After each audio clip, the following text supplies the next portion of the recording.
सहनाववतु सहनौ भुनक्तु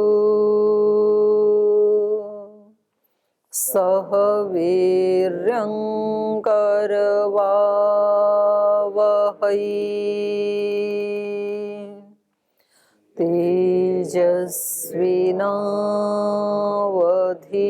तेजस्विनावधीतमस्तु मा विद्विषावहै।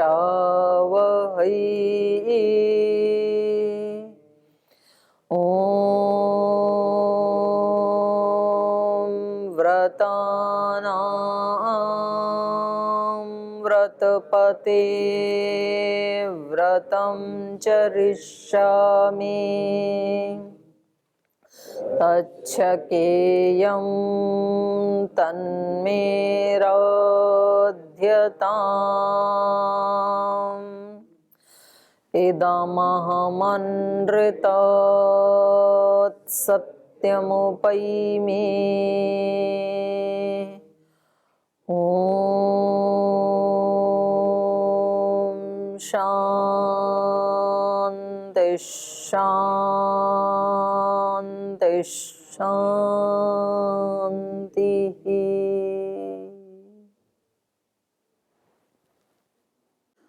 अयोध्या कांड का 26वां सर्ग हम पढ़ रहे हैं रामायण में, और यहाँ संवाद चल रहा है श्री राम और लक्ष्मण का। इससे पिछले सर्ग में संवाद चल रहा था श्री राम और सीता माता का। तो एक लंबे संवाद के बाद सीता माता को वन जाने की अनुमति मिल गई, और अब श्री लक्ष्मण जी राम के चरणों को सुदृढ़ता से पकड़ करके, कसकर पकड़ के, टाइट से पकड़ करके, और उनसे अनुनय विनय कर रहे हैं कि आपका यदि ये निश्चय पक्का ही है कि आप जाएंगे ही वन में, तो हम आपके साथ चलेंगे, क्योंकि आपके बिना इनको ना देवलोक की इच्छा है, ना मोक्ष को प्राप्त करने की इच्छा है, ना कोई भी तीनों लोक का ऐश्वर्य वो इनको चाहिए।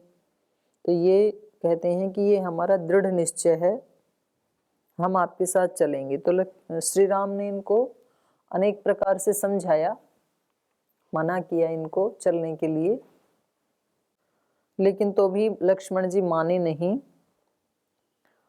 और इन्होंने कहा कि आप तो पहले ही मुझे आज्ञा दे चुके हैं, क्योंकि जब आप सीता माता को समझा रहे थे कि मेरे वन जाने के बाद आप भरत का ख्याल रखना, शत्रुघ्न का ख्याल रखना, वो तो मेरे प्राण जैसे हैं, तो वहाँ मेरा तो नाम आया ही नहीं कहीं। तो यदि आप मेरे को अयोध्या में रखना चाहते तो मेरा नाम भी लेते कि लक्ष्मण को भी अपने पुत्र की तरह या भाई की तरह से रखना। तो ऐसे तो आपने कहा नहीं। तो इसका मतलब पहले से ही आपके मन में ये था कि लक्ष्मण तो मेरा अनुगमन करेगा और आप मुझे अनुमति दे देंगे। तो ये इतना हमने पढ़ा। अनुज्ञातश्च भवता पूर्वमेव यदस्मि अहम किमिदानीं पुनः इदं क्रियते मे निवारणम। तो अब मुझे रोकने के लिए, सांत्वना देने के लिए ये सारा उपक्रम आप क्यों कर रहे हैं? तो क्या आप मेरी परीक्षा लेना चाहते हैं क्या कि इसके मन में भी है कि नहीं? क्योंकि आपके मन में तो पहले ही था कि लक्ष्मण मेरा अनुगमन करेगा, इसीलिए आपने मेरा नाम नहीं लिया। तो अभी आप शायद मेरी परीक्षा करने के लिए ये रोकने का उपक्रम कर रहे हैं, तो आपको वो करने की आवश्यकता नहीं है, ऐसा इन्होंने बताया। तो पीछे से कोई प्रश्न है किसी का? आगे चलो, चलिए आगे चलते हैं।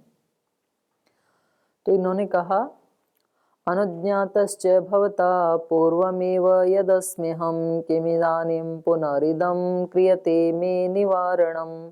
ततो ब्रवीत् महातेजा रामो लक्ष्मणमग्रतः स्थितं प्राग्गामिनं वीरं याचमानं कृताञ्जलिं। स्निग्धो धर्मरतो वीर सततं सत्पथे स्थितः प्रियः प्राणसमो वश्यो भ्राता चापि सखा च मे मयाद्य सह सौमित्रे त्वयि गच्छति तद्वनं को भरिष्यति कौसल्यां सुमित्रां वा यशस्विनीं तामार्यां स्वयमेव इह राजानुग्रहेण वा सौमित्रे भर कौसल्याम उक्थम अर्थम इमं चर। तो लक्ष्मण ने कहा, भवता आपके द्वारा अहम पूर्वमेव अनुज्ञातश्च अस्मि, आपके द्वारा तो पहले ही मुझे आज्ञा दे दी गई है। किमिदानीं पुनः इदं क्रियते मे निवारणम, तो इसलिए अब आप मेरा निवारण क्यों करना चाहते हैं। ततो अब्रवीत महातेजा रामो लक्ष्मणम अग्रतः स्थितं प्राग्गामिनं वीरम याचमानं कृतांजलिम।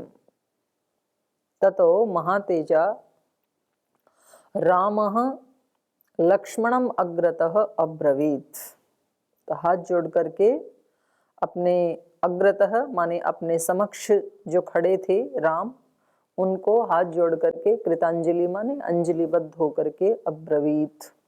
स्थितम प्राग्गामिनम वीरम, अपने सामने स्थितम माने खड़े हुए को, प्राग्गामिनम मतलब जो जाने के लिए तैयार हैं, अपने सामने खड़े हैं। प्राग स्थितम गामिनम वीरम याचमानम, उनसे याचना करते हुए।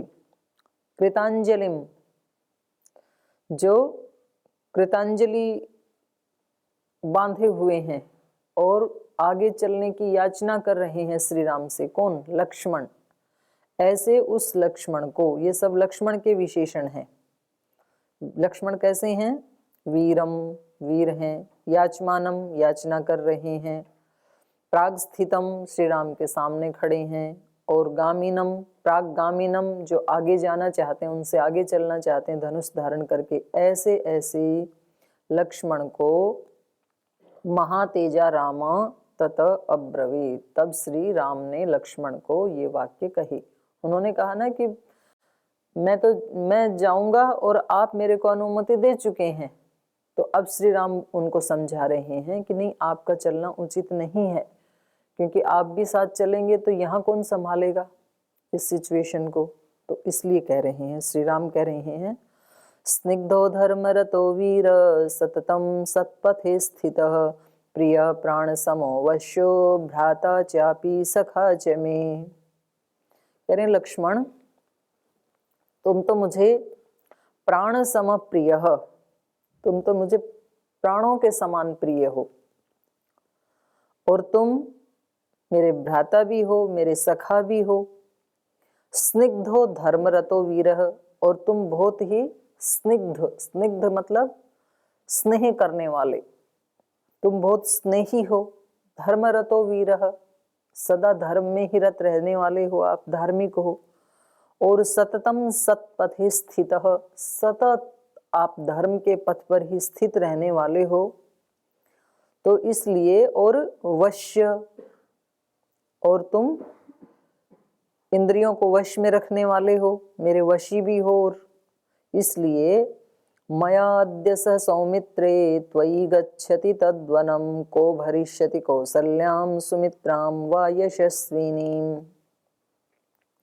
तो तुम इतने समझदार होते हुए, इतने धार्मिक होते हुए, मेरे प्रेमी होते हुए, मेरे स्नेही होते हुए, मेरे प्रिय होते हुए, अगर तुम मेरे साथ चलोगे तो यहाँ माता कौशल्या और सुमित्रा का भरण पोषण कौन करेगा, उनको कौन संभालेगा।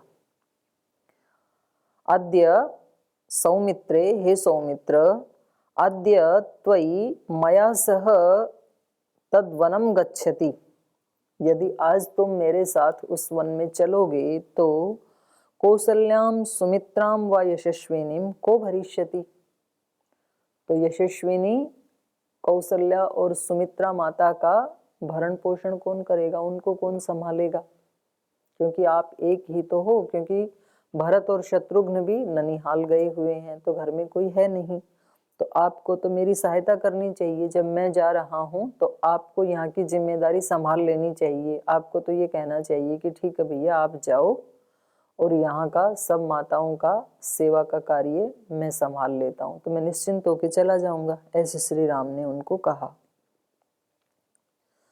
तामार्यां स्वयं एव इह राजानुग्रहेण वा सौमित्रे भरकौसल्याम् उक्थम अर्थम इमं चर।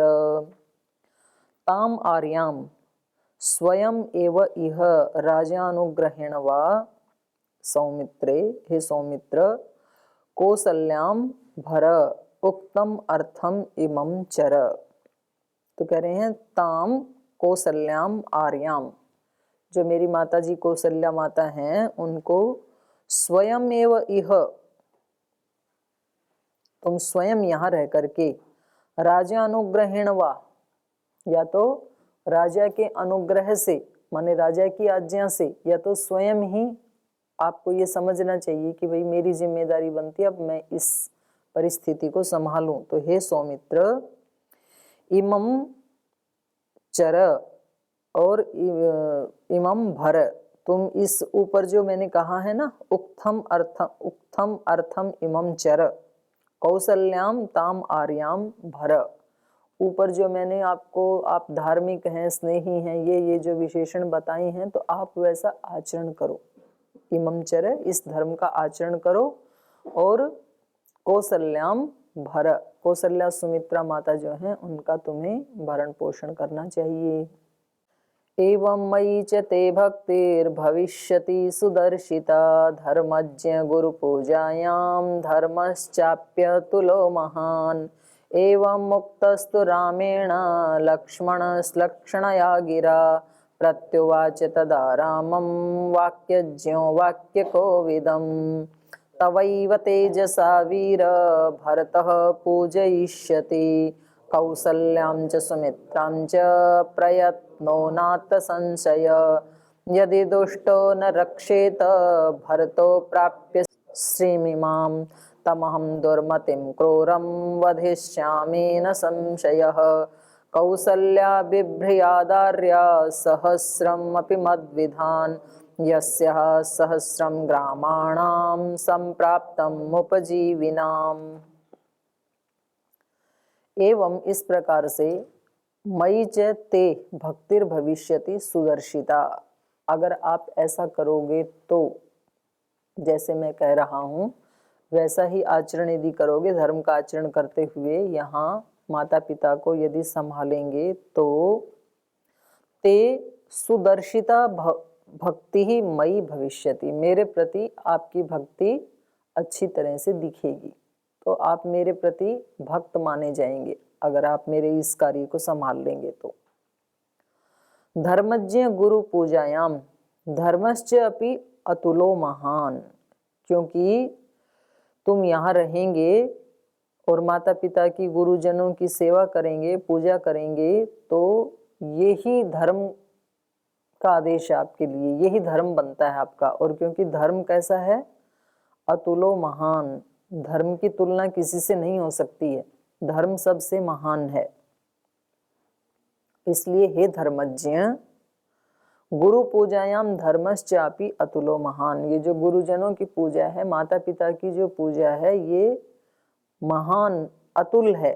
तो आपको यहाँ रह करके ही इनकी सेवा करनी चाहिए, और यही आपकी मेरे प्रति परम भक्ति है। एवं मुक्तस्तु रामेण लक्ष्मणः श्लक्षणया गिरा प्रत्युवाच तदा रामं वाक्यज्ञो वाक्यकोविदं। तो जब उन्होंने ऐसे कहा, क्योंकि इनके यहाँ कोई भी काम करवाना हो तो धर्म की दुहाई दे देते हैं, देखो तुम तो धर्मज्ञ हो और धर्म क्या कहता है, तो फिर तो व्यक्ति को करना ही पड़ेगा। तो इसलिए किसी से कोई कार्य करवाना है यदि बड़े व्यक्ति को, तो क्या कहना चाहिए, बोले भाई आप अपना कर्तव्य देख लो, अपना धर्म देख लो, आप ब्रह्मचारी हो, आपको कैसे करना चाहिए, आप स्वामी जी महाराज के शिष्य हो, अंतेवासी हो, तो देख लो आपका क्या कर्तव्य बनता है, आप सन्यासी हो, तो देख लो आपको क्या करना है। तो फिर वो व्यक्ति तुरंत ही उसको स्वीकार करेगा, तो फिर उसको रास्ता ही नहीं बचता है ना। तो उसको उसकी एक तो आइडेंटिटी याद करवा दें, एक उसका धर्म याद करा दें। भाई आपका क्या धर्म बनता है? ठीक है, इन्होंने जो भी किया, तो जी हमारा तो कोई ध्यान नहीं रखता है, तो ठीक है ध्यान नहीं रखते हैं, पर आप यहाँ रहते हो ना गुरुकुल में, और आप एक ब्रह्मचारी हो और स्वामी जी महाराज के अंतेवासी हो, तो आपका क्या धर्म बनता है? नियमों में जाना चाहिए कि नहीं जाना चाहिए? तो तुरंत उत्तर वही आएगा, ये उत्तर तो नहीं आएगा कि नहीं जाना चाहिए। ब्रह्मचारी सन्यासी होके भी, महाराज जी के शिष्य होके भी, महाराज जी कभी भी योग से नागा नहीं करते हैं। तो भाई देख लो तुम्हारा क्या धर्म है, अपने गुरु का अनुकरण करना है या विरोध करना है? योग में न जाना तो विरोध करना है, और जाना अनुकरण करना है। तो ऐसे श्री राम कह रहे हैं लक्ष्मण को। तो जब वो इस तरह से उनको धर्म के उसमें पाश में बांधना चाह रहे थे, तो लक्ष्मण भी क्योंकि बहुत चतुर हैं, एवं मुक्तस्तु रामेण, राम के द्वारा ऐसे कहे जाने पर लक्ष्मण श्लक्षणया गिरा, लक्ष्मण को लक्ष्मण इसलिए कहते हैं कि वो उनकी वाणी कैसी है? श्लक्षण, बोलने में वो चतुर हैं, मीठी वाणी बोलते हैं। प्रत्युवाच तदा रामम, तो उन्होंने श्री राम को उत्तर दिया वाक्यज्ञ, लक्ष्मण कैसे हैं? जानते हैं बोलने की कला, बोलने की भी एक कला है, वाक्यज्ञ हैं। और दूसरे क्या हैं? वाक्य कोविदम, वो जानने वाले हैं। दोनों ही कैसे हैं? वाक कुशल हैं। लक्ष्मण को कहा वाक्यज्ञम और श्री राम को कहा वाक्य कोविदम, वाक्य विशारद। तो ऐसे तो बच्चा 1 साल में बोलना सीख ही जाता है, थोड़ा थोड़ा बोलना तुतलाते हुए 1 साल में स्पष्ट बोलने लग जाता है। 2 साल लगा लो, 2 साल में 3 लगा लो ज्यादा से ज्यादा, तो 2-3 साल में बच्चा बोलना सीख जाता है। लेकिन कहाँ कब क्या बोलना है, क्या नहीं बोलना है, कब मौन रहना है, कब मौन नहीं रहना है, ये सीखने के लिए तो सारी उम्र भी छोटी पड़ जाती है। 70-80 साल 85 साल तक भी नहीं आता है ये बोलना। जहाँ नहीं बोलना चाहिए वहाँ बोल देते हैं कुछ ना कुछ, तो काम बिगड़ जाता है। जहाँ बोलना चाहिए वहाँ मौन बैठे रहते हैं, तो काम बिगड़ जाता है। देश की, समाज की ज्यादा समस्याएं अच्छे व्यक्तियों के, बुरे व्यक्तियों के कारण नहीं है, अच्छे व्यक्तियों के मौन रहने के कारण है। गुरुकुल में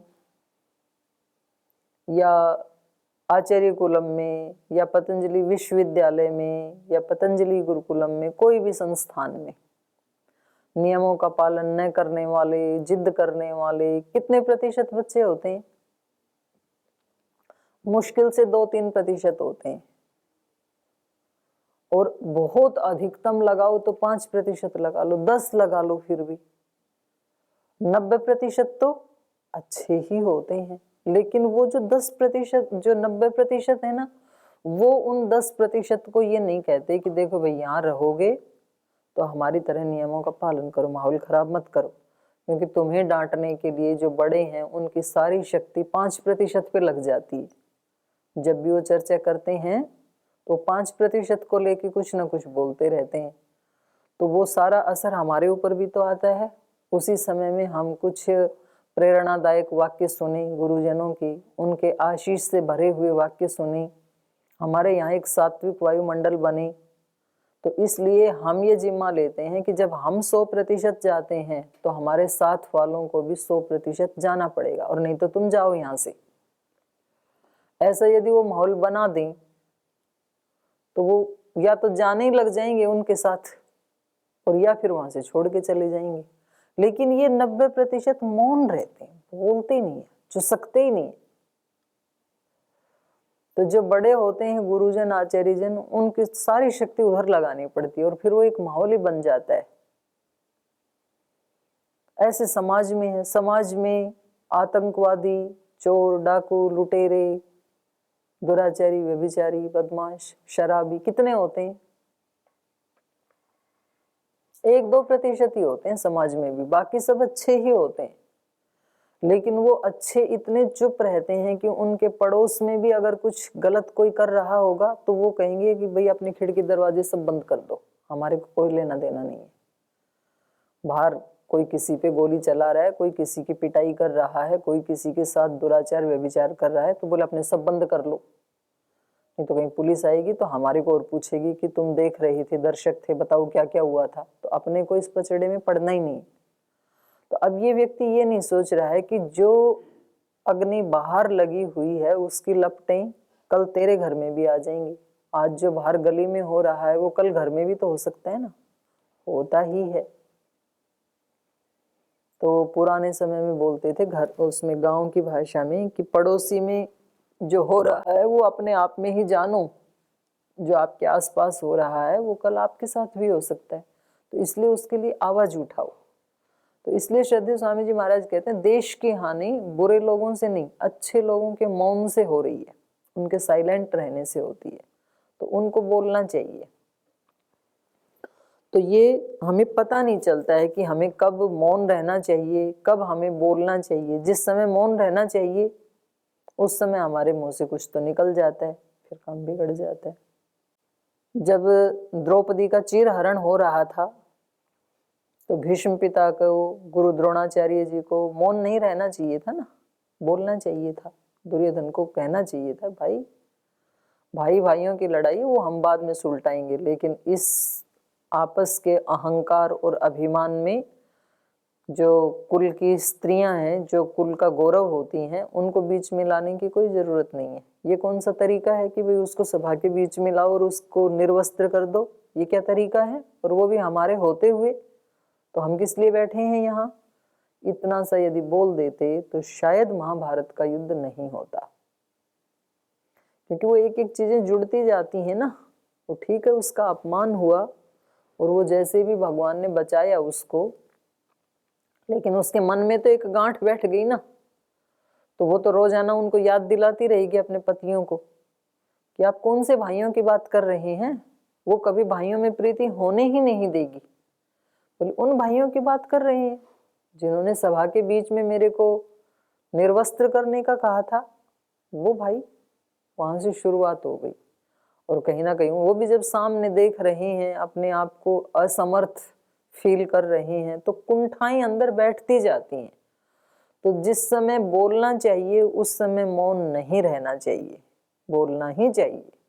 और जो चुप रहने का समय है उस समय में नहीं ही बोलना चाहिए। तो ये सारी बातें बड़ी मुश्किल से ही आती हैं, वाणी की बातें। तो राम और लक्ष्मण कैसे हैं? यद्यपि लक्ष्मण कभी कभी उसमें त्रुटि करते हैं, लेकिन ज्यादा कैसे हैं ये? लक्षणया गिरा।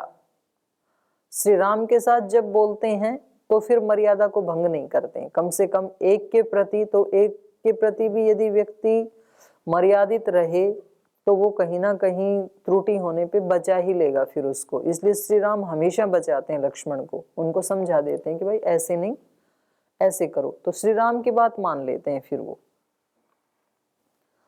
और श्री राम कैसे हैं? वाक्य कोविदम, वाक्यों को जानने में जो निपुण हैं, ऐसे हैं वो। तो ये अपने भाई को कह रहे हैं, तवैव तेजसा वीर भरतः पूजयिष्यति कौसल्यां च सुमित्रां च प्रयतो नात्र संशयः। कह रहे हैं हे वीर, तवैव तेजसा, आपके ही प्रताप से, आपके ही तेज से, भरतः कौसल्यां सुमित्रां च पूजयिष्यति, क्योंकि आपका असर है भरत के ऊपर बहुत ज्यादा। भरत भी आपके जैसे ही हैं, आपके जैसे ही तेजस्वी हैं। तो इसलिए कहा तवैव तेजसा, आपके ही प्रताप से, आपके भ्रातृ स्नेह से। मुझे पता है कि भरत कैसे हैं, बड़े महान हैं। तो इसलिए कौसल्याम सुमित्राम च भरतः पूजयिष्यति, वो करेंगे इनका भरण पोषण, क्योंकि वो राजा भी हैं अगले, और वो वैसे भी बहुत अच्छे हैं। तो इतना तो असर है उनके ऊपर आपका। तवैव तेजसा, आपके ही प्रताप से, आपकी ही आज्ञा से इनको वो संभालेंगे। तो नात्र संशय, मुझे कोई संशय नहीं है, तनिक भी संशय नहीं है। वो इनकी सेवा भी करेंगे, भरण पोषण भी करेंगे, प्रयतः प्रकृष्ट यत्न करेंगे इनका भरण पोषण करने में, तो आप इनकी चिंता ना करें कि हाँ माताओं को कौन संभालेगा। तो अब वो क्या बोलेंगे, वो ये तो कह नहीं सकते हैं श्री राम के ना ना ना ना भरत के ऊपर विश्वास मत करना, ऐसा तो बोल नहीं सकते। तो जैसे उन्होंने इनको धर्म का धर्मज्ञ कह करके और रोकना चाहा, ऐसे ही उन्होंने कहा तवैव तेजसा, आपका ही इतना प्रताप है, भरत के ऊपर इतना स्नेह है, इतना वो आपका गौरव सम्मान करते हैं। तो अब श्री राम क्या बोलेंगे, तो है ना दोनों बोलने में निपुण, वाक्पटु, लेकिन अगले ही वाक्य में त्रुटि कर दी फिर उन्होंने बोलने में। यदि दुष्टो न रक्षेत भरतो प्राप्य श्रीम इमाम तमहम दुर्मतिम क्रूरम वधिष्यामि न संशयः। तो इससे पता लगता है कि बहुत आज्ञाकारी हैं श्री राम के, निश्छल भी हैं और निष्प्रिय हैं, कोई कामना नहीं है, स्वर्ग को भी नहीं चाहते हैं, मोक्ष को भी नहीं चाहते हैं, लेकिन उत्तेजित हो जाते हैं बहुत जल्दी, तुनक मिजाज तो है। तो कह रहे हैं यदि दुष्ट भरतः इमाम श्रीम प्राप्य न रक्षेत, यदि इनकी रक्षा नहीं करेंगे, इतने महान साम्राज्य को प्राप्त करके यदि उनके अंदर अहंकार आ गया और यदि उन्होंने ये सोच लिया कि अब मेरे को कोई रोकने टोकने वाला तो है नहीं, श्री राम तो थे बड़े भाई, तो वो यहाँ है नहीं, तो उनको ऊपर तो कोई भी नहीं है, तो ऐसा सोच करके यदि उन्होंने त्रुटि की इनके भरण पोषण में, तो अहम दुर्मतिम क्रूरम तम वधिष्यामि, तो मैं उसका वध कर दूंगा, उस क्रूर का, दुष्ट का, दुर्मति का मैं उनका वध कर दूंगा, न संशय, इसमें भी कोई संशय नहीं, कोई संदेह नहीं है। तो ये जो बात है ये कैसी है, न बोलने योग्य है, ये ऐसे नहीं बोलना चाहिए, क्योंकि अभी तो आपको पता भी नहीं भरत कैसा व्यवहार करेंगे। कभी ऐसे होता है ना कि हम अपनी ही मनस्थिति से दूसरे की मनस्थिति की कल्पना करके और उसके बारे में कोई भी जजमेंट दे देते हैं। यदि उन्होंने ऐसा किया तो मैं ऐसा कर दूंगा, तो अभी आप इतना क्यों सोच रहे हो, अभी तो उन्होंने ऐसा किया ही नहीं, अभी तो वो आए भी नहीं यहाँ पे, और उनका जो पीछे का ट्रैक रिकॉर्ड है उसके अनुसार ऐसा उनका स्वभाव है ही नहीं। तो इसलिए जो महापुरुष होते हैं वो कहते हैं नो जजमेंट। मैंने एक बात बताई एक दिन आपको, स्वामी निर्मलानंद जी महाराज के 3 वाक्य बताए ना, no demand, no complaint, no judgement. वो कहते हैं नो डिमांड, आपको जो मिला है औकात से ज्यादा ही मिला है, इसलिए कभी डिमांड ना करें अपने माता पिता गुरुजनों से या भगवान से भी। जो मिला उनमें परम संतुष्ट रहें, कृतज्ञता के भाव में रहें, और उसी के साथ जुड़ा है नो कंप्लेंट, शिकायत ना करें, क्योंकि मेरे को जो मिला है उसमें मेरी औकात से ज्यादा ही मिला है, जितना किया था उससे ज्यादा ही मिलता है हमेशा। इसलिए no demand, no complaint, no judgement.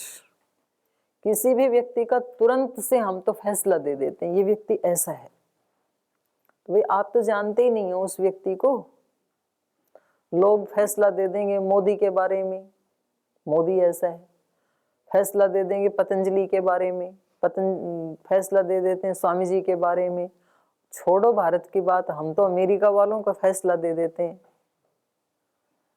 तो वो कहते हैं कि ऐसे किसी व्यक्ति के बारे में झट से जजमेंट नहीं करना चाहिए। अरे डॉक्टर डॉक्टर तो होते ही ऐसे हैं, अरे वकील वकील तो होते ही ऐसे हैं। किसी भी वर्ग के बारे में, किसी व्यक्ति के बारे में, अपने घर परिवार में भी हम किसी के बारे में तुरंत जज कर लेते हैं, वो व्यक्ति तो ऐसा है। तो ऐसे ही लक्ष्मण जी भी भरत के बारे में एडवांस में ही कभी कभी जजमेंट कर देते हैं, यद्यपि पूरा पूरा तो नहीं किया, पर ये शक भी क्यों आया इनके मन में, नहीं आना चाहिए। तो कह रहे हैं यदि उन्होंने इनकी रक्षा नहीं की और यदि वो इसको श्री आदि को पा करके अहंकार से, घमंड से युक्त हो गए, तो मैं फिर उसको छोड़ूंगा नहीं।